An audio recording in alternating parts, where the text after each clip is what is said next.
Power lines stretch all the way around the three basins of Frank Lake east of High River. Now, while the lines are good for us as they keep the lights on, they're bad for birds, particularly the larger ones who can run into them either at night or in a dense fog.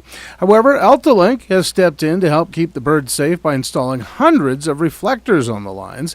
Local wildlife expert Greg Wagner says it should help. They've put up all of these reflectors all around the lake. They only had it on part of the project before, on the top wires.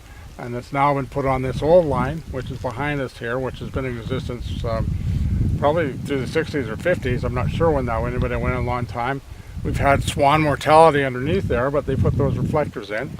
And now they put them on the new lines that go all around the lake here on the west end. So they put them up. We'll see how well they do. I mean, AltaLink has done a wonderful job in doing that. And we'll see how well it works. Wagner says, well, some birds have no problems avoiding the lines. For others, it's a little tougher. They're like a reflector in the back of a bicycle. So that's what you're looking at, and they'll just be big enough that a swan will notice them. The problem with swans and birds like swans is they're heavy wing-loaded, and their maneuverability isn't there.